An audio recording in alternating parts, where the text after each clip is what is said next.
Terima kasih pemirsa, masih di Damai Indonesiaku dan masih disiarkan langsung dari kawasan Lebak Bulus, Jakarta Selatan. Nah pemirsa, masih di segmen tanya jawab, kali ini kami persilakan Ibu Nurwati yang akan mengajukan pertanyaan dan dijawab oleh Kiai Haji Abdul Wahab. Silakan Ibu Nurwati boleh berdiri.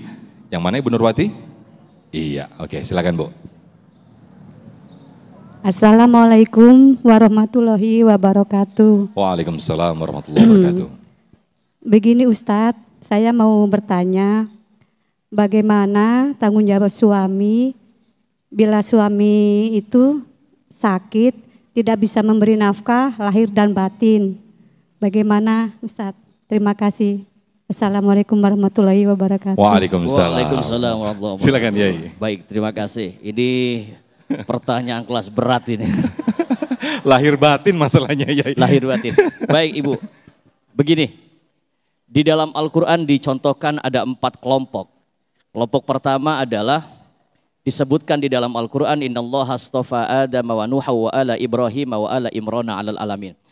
Ada kelompok yang pertama seorang nabi. Seorang nabi nih Bu. Bu, dengerin, penting nih. Seorang nabi tapi istrinya justru yang menjadi musuh. Kelompok pertama. Dharaballahu mathalan lil ladzina kafaru imra'atan Nuhi wa imra'atan Lut kanata tahta 'abdaini min ibadina sholihain. Istrinya Nabi. Nabi Nuh punya istri, istrinya durhaka. Nabi Lut punya istri, istrinya durhaka. Jadi yang dijadikan contoh di dalam Al-Quran bukan hanya orang biasa. Sekelas Nabi saja istrinya ada yang durhaka. Kelas Nabi. Padahal hidup bareng sama Nabi. Tidur bareng bersama Nabi. Istri Nabi loh jadi musuh. Apalagi istrinya Usman, Ustadz aja loh. Dendam aja sama Ustadz ini. Satu.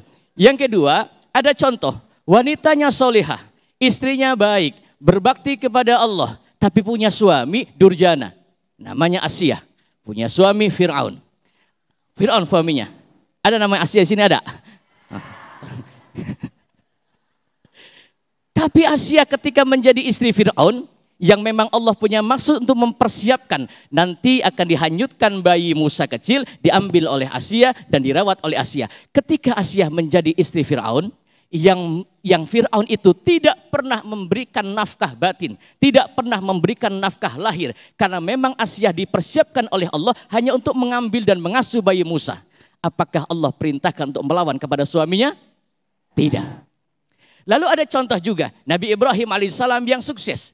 Istrinya soleha, anak-anaknya soleh, cucunya soleh, cicitnya soleh, buyutnya pun soleh semua.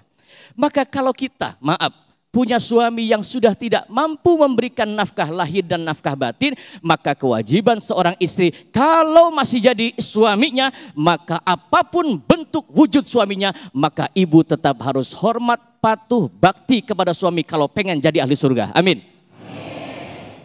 Siap Bu?